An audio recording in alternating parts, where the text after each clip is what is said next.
We have a lot to talk about on today's edition of the Red Sox Rundown. The real reason why Roman Anthony has not been called up to the major leagues yet, a bunch of injury news around Kutter Crawford, Masataka Yoshida, really good injury news on Connor Wong, plus recapping last night's awesome 10-3 win over the Chicago White Sox.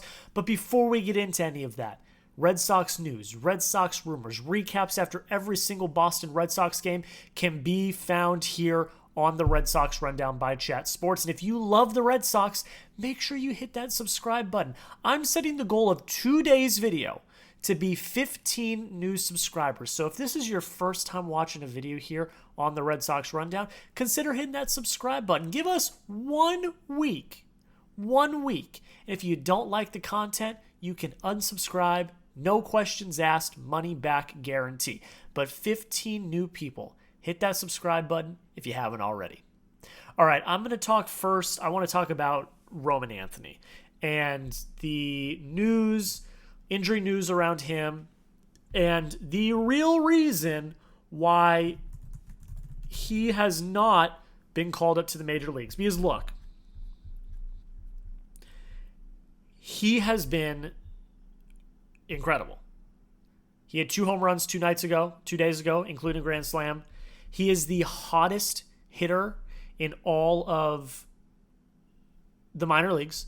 His baseball savant page is absolutely filthy, but there is a little bit of context that we need to know about what is actually going on with Roman Anthony and why he is not playing. So Chris Enrique and then Chris Castillo both reported on the 17th that Anthony's dealing with minor right shoulder soreness, which is the reason why he's been DHing. He's been DHing for the past few days.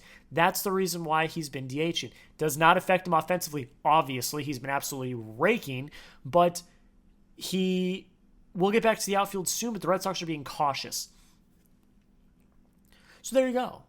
That's the answer. I know that everyone, myself included, are screaming to the rooftops, please, please, for the love of God, Roman Anthony deserves to be up. Roman Anthony deserves to be called up. Please call up Roman Anthony. Please call up Roman Anthony. But if he's not 100%, if there's any reason why he cannot be playing in the outfield every day, they are not going to call him up. Alex Cora said himself during spring training, and this remains the same, even though spring training's over. If a member of the big three is going to get called up to the major league roster, he wants them to play every single day, get as many reps as possible. He's doing that with Christian Campbell. On the days when David Hamilton plays second, they put Christian Campbell in center field because they want him to play as many days as possible.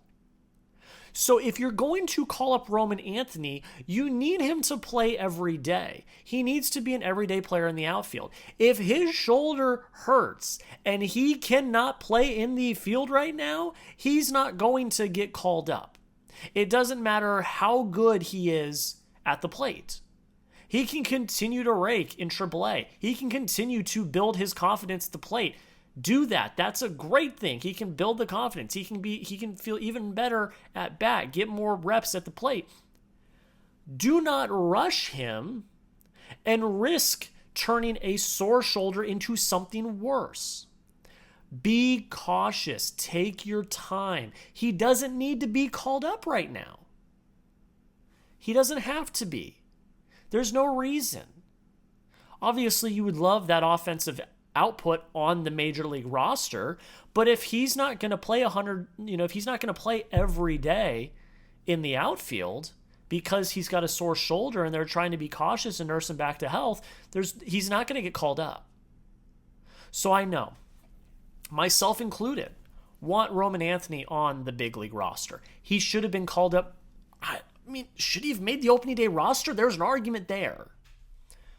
But where we stand right now, the truth of the matter, the reason why Roman Anthony is not on the major league roster right now is because, one, he's dealing with a sore shoulder, which then leads into number 2.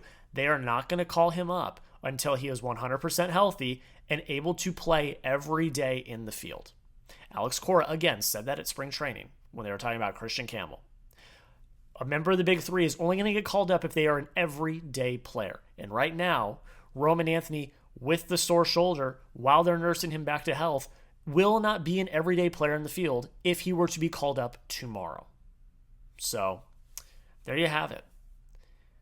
At 10:10 p.m. Central Time on April 18th, Roman Anthony is not a member of the Boston Red Sox, and that is the reason why. Let me know in the comments. Are the Red Sox doing the right thing, waiting for him to get to 100% health defensively before they call him up? Type Y for yes if you think it is a good decision, or type N for no if you think, no, we don't need his glove. Just bring him up and put him in the lineup so he can hit. I am on the Y for yes. I don't want to risk further injury, but you let me know. Y for yes, N for no. Have the Sox made the right decision not calling him up yet so he can get healthy? Okay, we've got some more injury news to talk about. Actually, a lot of really positive news today. Kutter Crawford had a bullpen today at Fenway Park, and it seems like everything's trending in the right direction. They are very hopeful that he's going to be able to start throwing to live hitters soon, which is a really big step in the rehab process. If he can do that and start to gain a little more confidence and start to show that he's getting back to his normal self, the next step is a rehab appearance.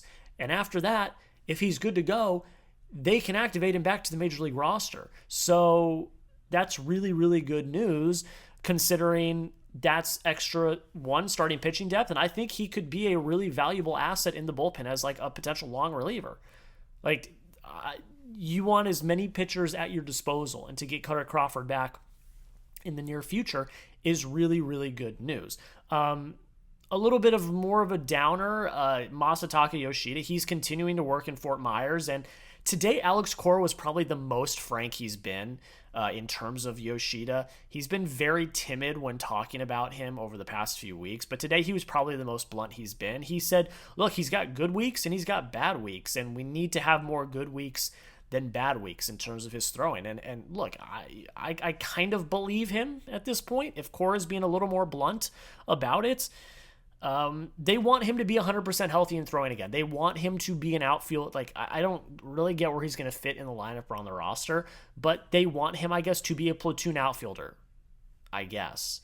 And look, there's no doubt his bat is really good, and his ceiling is a really consistent contact hitter, which the Red Sox could desperately use in their lineup. So, we'll see what happens. We'll see how much longer it is until he gets his rehab start, but as of right now, it doesn't seem like he's anywhere close.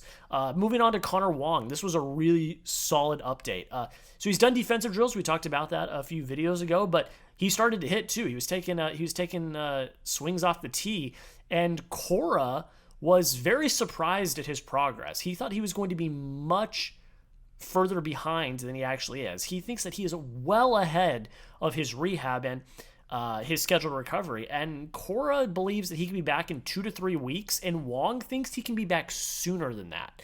So to get Wong back would be highly, highly valuable to the Red Sox, whose catching depth is, I'm just going to be real, not good right now.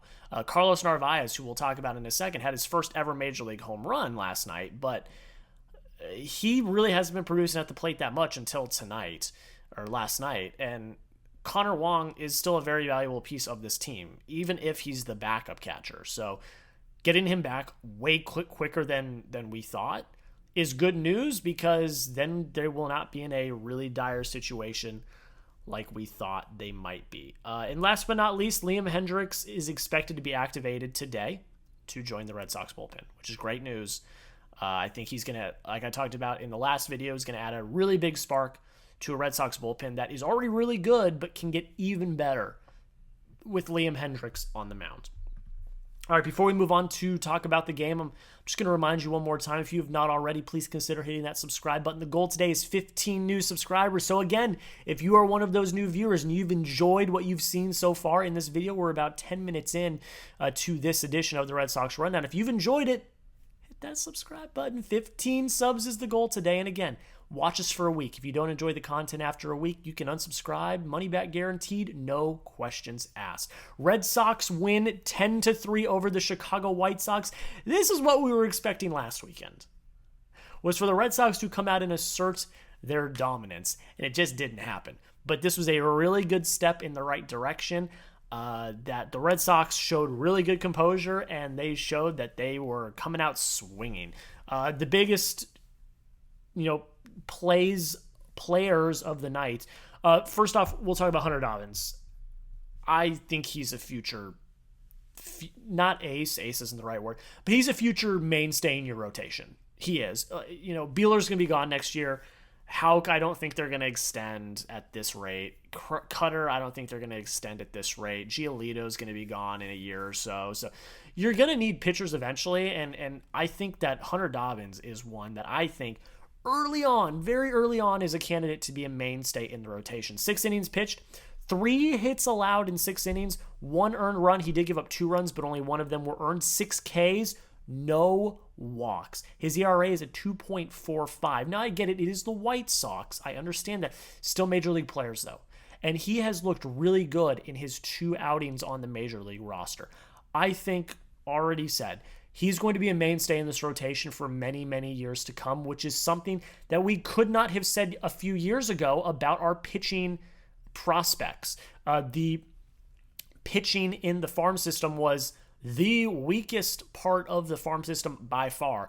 But there are many guys in the farm system now that are showing really exciting stuff. And Hunter Dobbins is the first one that I am really, really excited about. Grade Hunter Dobbins' outing for me down below in the comments. A, B, C, D, or F. I'm going to give it another A. He went 6 innings. He only gave up 2 runs, only 3 hits, and struck out 6 with no walks. Really great command from Dobbins tonight.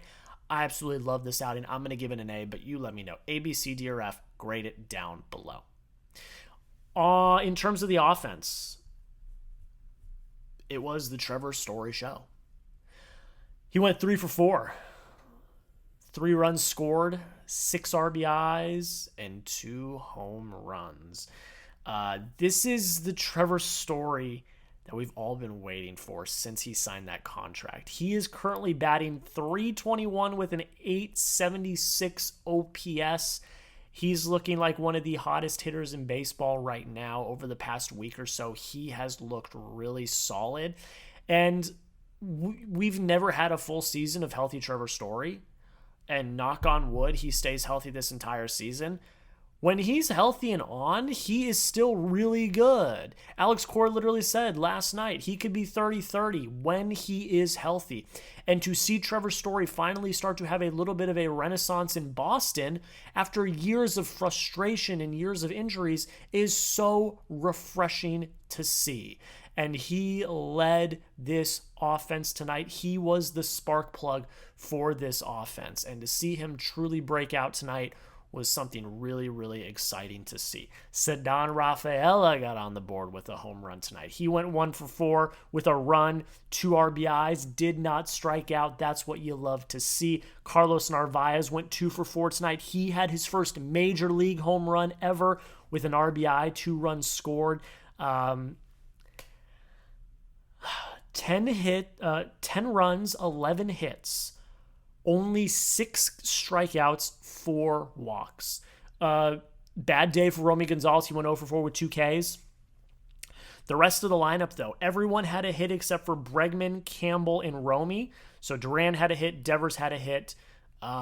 Ref Snyder went 3 for 4, had a really solid day as well. Narvaez had a hit. Rafaela had a hit. And look, Bregman went 0 for 3, but he did walk twice and score twice. So didn't get a hit, but did get on base twice of his 3 at-bats. So, I mean, it's not a bad outing for Bregman, honestly.